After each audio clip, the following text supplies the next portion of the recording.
Hi everyone. In this video, I want to give a quick overview to Tutor.com, which is a 24/7 tutoring service that Snow College students have access to.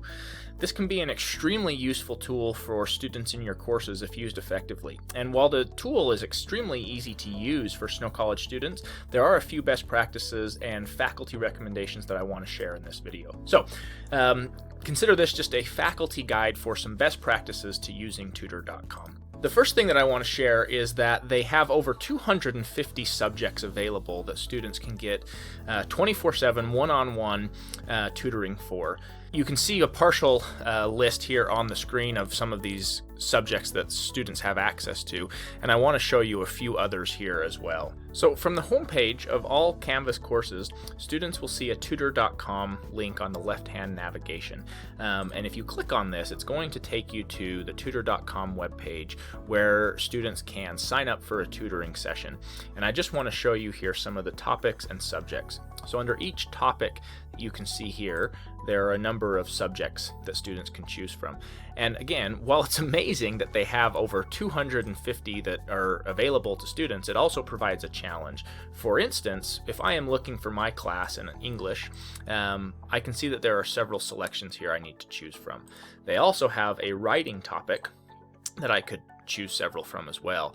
And while many of these are going to provide a very similar service, I want to provide the best instructions for my students for where I want them to go. So if I want them to get help on grammar in a particular assignment, I might send them to the grammar help subject. If I want bigger picture items like thesis statements and organization, I can send them to the college level writing course. So most of it is pretty identifiable by just the name of the subject, but you can also contact the Tutor.com rep to get further information about what subject might be best for the students in your course. But while I'm here, I want to show you a few others that are really awesome. They actually have access to career help, so they can get information about things like interview prep, job search, resume help, unemployment assistance. Obviously, you can see here other subjects include business, computer science, foreign languages, marketing and communications, but I also want to direct your attention to 3 other subjects. They have student success coaching, so life skills. You can see things here like healthy habits, motivation and goals, stress management, or using technology. They also have study skills tutoring, so things like time management, organizational skills, note-taking. And the last one I want to show you is the technology help, which is just awesome, and I'm so excited to incorporate this into my course. Students can get help with Microsoft Word, Microsoft Excel, PowerPoint, whatever it might be here, Windows, things like Adobe Photoshop and Illustrator or InDesign. You'll see here they have an option to choose chat only or chat plus voice. They can type in any questions and they can attach a file, and then they can connect now.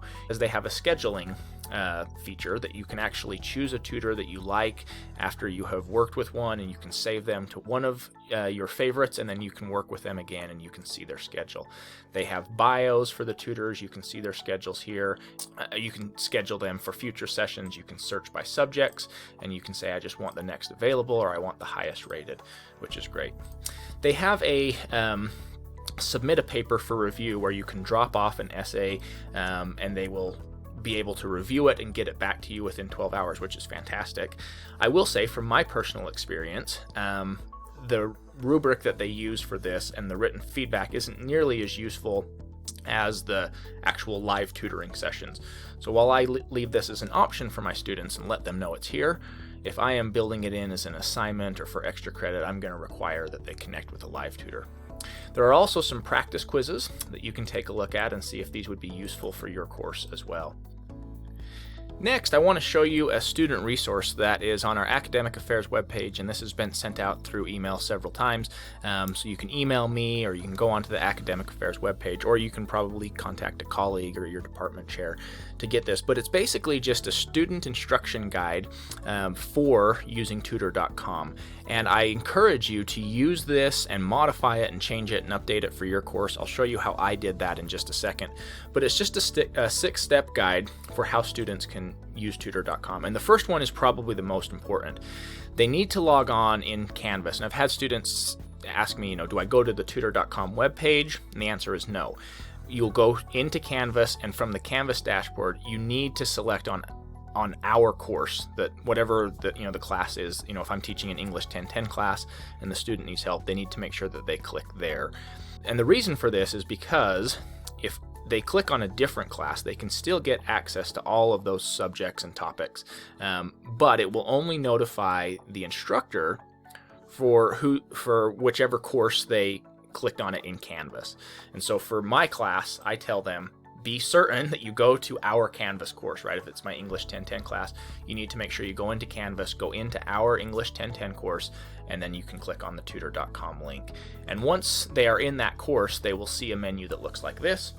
Like I showed you before, and they are able to click on that and just walk through the steps for selecting the topic, selecting the subject, entering the question, attaching a file, obviously, and connecting.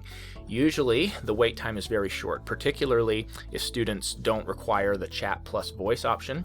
If they just do the chat only, usually the wait time is only a few seconds.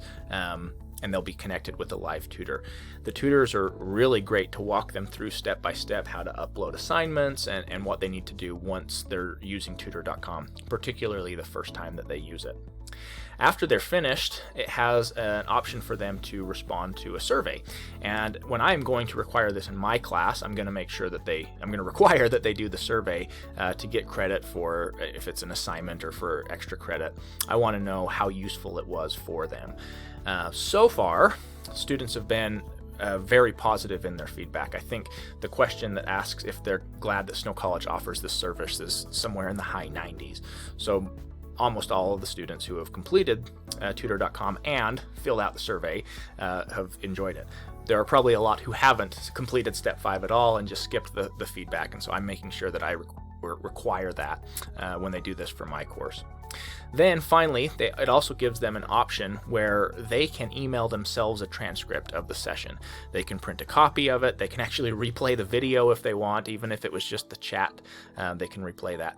What's fantastic about this is instructors also have the ability, if they completed step 1 correctly, to go in and view those transcripts and to download those conversations or even view those videos for what students did in their course for their tutoring sessions. I will show you how to access that information in just a moment, but I want to show you how I customized my tutor.com instructions. The first thing I did is I put my course on there from my class. I took a screenshot of my full homepage, and then I put where I wanted them to go. So for this particular assignment that I required tutor.com, I told them to go to the writing topic and the live writing help subject.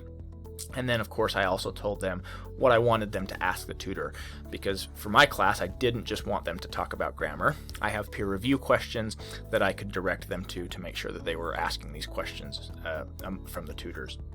And then finally, I just put instructions in there to tell the student to make sure they let the tutor know what they would like to work on. And again, for this assignment, I didn't want them to focus on grammar. This was an early stage in the writing process, and so I wanted them to focus on bigger picture content questions.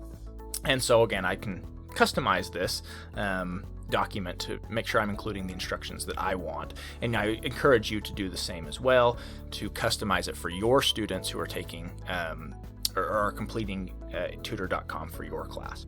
And then you will see here in my homepage, I have just included those instructions that I've walked you through here for how I have customized that. And so students will have easy access to this. I've also posted it in an announcement in the course.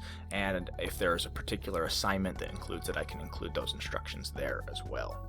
Then finally, as promised, I wanted to give you some instructions on how you can access the faculty portal. So another resource that we have posted and sent out is just how you can access this information in your class.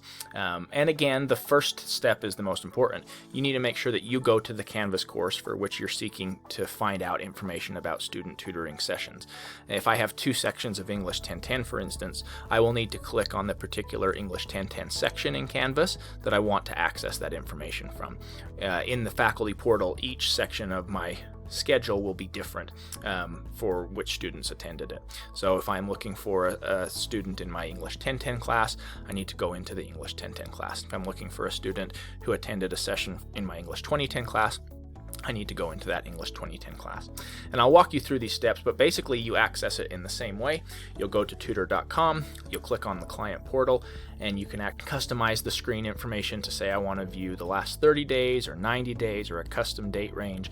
I think that this is really important to remember because I might be looking for something that's several months old and it won't show up as a session in my course, and so I need to make sure that I set the date range for when I'm actually looking to find the information.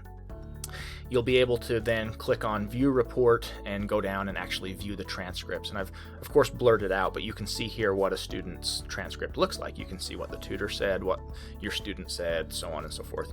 Then finally, you can also sign up for early alerts that tutors can give.